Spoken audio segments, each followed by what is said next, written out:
రబీ సీజన్లో అనేకమైనటువంటి అంశాలు తెర మీదకి వస్తున్న ఈ ప్రభుత్వం పట్టించుకోకపోవడం అనేది చాలా దారుణమని తెలియజేస్తా ఉన్నాను. ధాన్యం కొనుగోలు అంశంలో ఒకవైపు కొనుగోలు కేంద్రాల్లో జరుగుతున్నటువంటి అనేకమైనటువంటి అవకతవకలతో పాటు మిల్లర్లు చేస్తున్నటువంటి దోపిడీ మరి ప్రభుత్వానికి తెలిసి జరుగుతున్నదా, లేకుంటే ప్రభుత్వం కళ్ళు కప్పి ఈ తతంగం నడుస్తున్నదా, మరి ఈ ప్రభుత్వం పెద్దలు చెప్పాల్సిన అవసరం ఉన్నది. వరి కొనుగోలు అంశం విషయంలో రైతన్నల మీద చూపిస్తున్నటువంటి నిర్లక్ష్యం, ఈ ప్రభుత్వం చేస్తున్నటువంటి నిర్లక్ష్య వైఖరి చాలా స్పష్టంగా అవపడుతున్నది. దాదాపు ఒకవైపు అకాల వర్షము, మరోవైపు ఈరోజు దాదాపుగా 15 తారీఖు వస్తున్నా ఇంకా 15 రోజుల్లో వర్షాలు మొదలవుతున్న తరుణంలో ఇంకా చాలా చోట్ల వరి కొనుగోలు కేంద్రాలు ఇప్పుడిప్పుడే మొదలవుతుండడం, గత 10-15 రోజుల నుంచి వరి కొనుగోలును మందగింపజేయడం, చివరి క్షణాల్లో ఒకవైపు వర్షాలు పడుతున్న సమయంలో రైతుల్ని భయపెట్టేసి మళ్ళీ ఎప్పటిలాగానే దోపిడీ చేయడం ఇది ఆనవాయితీగా మారింది. రైతులు ఒకవైపు వరి కళ్ళల దగ్గర రాత్రింబావులు అక్కడ నిలబడి చివరికి కొంతమంది వడగాల్పులకు వడదెబ్బలకు చనిపోతున్నటువంటి సందర్భాలు కూడా మనం కళ్ళారా చూస్తున్నాం.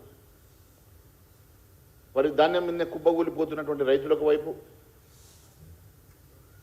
ఎన్ని రోజులైనా కూడా తేమ పేరు మీద తప్ప పేరు మీద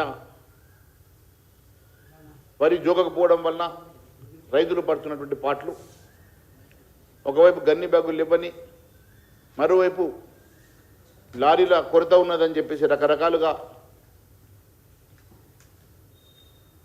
ఇబ్బందులు పెడుతున్నటువంటి కొనుగోలు కేంద్రాల్లో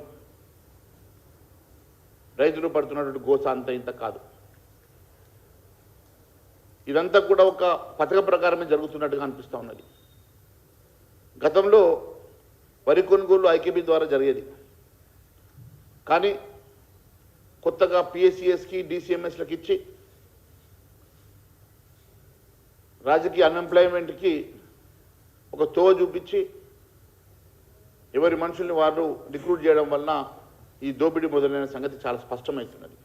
ఈ అంశాన్ని చాలా స్పష్టంగా ప్రభుత్వం దృష్టికి, మంత్రి ఉత్తమ్ కుమార్ రెడ్డి గారి దృష్టికి కూడా తీసుకెళ్ళినా కూడా చెవిటోడు ముందు శంఖబూదినట్టుగానే ఉన్నది తప్ప ఇప్పటి వరకు ఆ డిసిఎంఎస్ సెంటర్లు ఐకేబీ సెంటర్లు ఎత్తేసి వాటి స్థానంలో ఐకేబీ సెంటర్స్కి ఎందుకు ఇవ్వడం లేదు అని చెప్తే పిఎస్సిఎస్ సెంటర్లు కోఆపరేటివ్ సొసైటీస్, అది నాన్ ప్రాఫిటబుల్ ఆర్గనైజేషన్, రైతులకు ఉపయోగపడే విధంగా వారి సంక్షేమానికి ఉపయోగపడే విధంగా పనిచేయాలి తప్ప అవి కూడా ఒక బిజినెస్ సెంటర్లుగా వ్యాపారం చేసే వ్యాపార ధోరణితో చేయడం వల్లనే ఈ అవకతవకలు అవినీతి జరుగుతున్నదని చాలా స్పష్టమవుతున్నది. మీరు ఒక్కసారి ఆలోచన చేస్తే వర్షాలు పడితే కనీసం టర్బైన్లు కూడా రైతులకు ఇవ్వలేనటువంటి ఇబ్బందితో రైతులు బాధపడతా ఉన్నారు. గిల్లిదండ ఆడే కొంతమంది ఆటగాళ్ళకి డిఎస్పీ పోస్టులు ఇచ్చి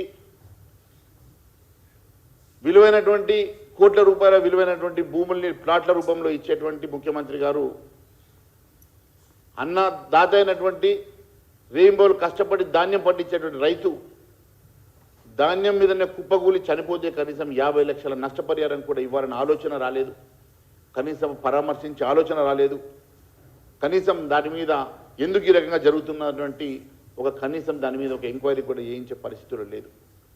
రైతుల ప్రాణాలంటే వీళ్ళకు నిజంగా కూడా ఒక లెక్కలేని విధంగా ఈ రాష్ట్ర ప్రభుత్వం విధానం కనపడతా ఉన్నది. ఇది రైతులకు గోసబుట్టు పుట్టించే ప్రభుత్వంగా ఇచ్చిన హామీలు నెరవేర్చినటువంటి ప్రభుత్వం. ఎన్నికల మేనిఫెస్టోలో పెట్టిన ఏ ఒక్క హామీ నెరవేర్చినటువంటి ప్రభుత్వం రైతు వ్యతిరేక ప్రభుత్వంగా, రైతుల మీద కక్ష సాధింపు చేసేటువంటి ప్రభుత్వంగా కనపడతా ఉన్నది తప్ప ఇంకొకటి లేదని చెప్పి నేను తెలియజేస్తా ఉన్నాను. ఎన్నోసార్లు ఈ అంశాల మీద భారతీయ జనతా పార్టీ తరఫున అధికారులను మంత్రి గారిని కలిసి వినతి పత్రం ఇచ్చినా కూడా కనీసం దీని మీద స్పందించినటువంటి మంత్రి గారు మరి ఈరోజు నేను ఒకటే అడుగుతా ఉన్నాను. ఒక్క సంచి మీద దాదాపుగా 40 కిలోల సంచి మీద 4 కిలోల ధాన్యాన్ని అధికంగా వేయింగ్ చేస్తున్న సంగతి నేను మంత్రి గారి దృష్టికి తీసుకెళ్ళినా. అంటే 40 కిలోల సంచి మీద 4 కిలోలు అధికంగా వేయింగ్ చేస్తే క్వింటాల్కి 10 కిలోలు, అంటే దాదాపు 10% ధాన్యం ఈరోజు అధికంగా జోకుతున్నటువంటి ధాన్యం ఎవరి జేబులకు వెళ్తున్నదో మంత్రి గారికి సమాధానం చెప్పాలని అడుగుతా ఉన్నాను. ఎందుకంటే ఈరోజు ఈ రాష్ట్రంలో యాసంగి సీజన్లో 130 లక్షల టన్నుల వరి ధాన్యం ఉత్పత్తి అవుతుంది. 130 లక్షల టన్నుల వరి ధాన్యం ఉత్పత్తి అవుతుంది. అంటే 10% అంటే 13 లక్షల టన్నుల ధాన్యం రైతుల నుంచి అధికంగా మీరు జోకుతున్నారు. 13 లక్షల టన్నుల ధాన్యం అధికంగా జోకడం అంటే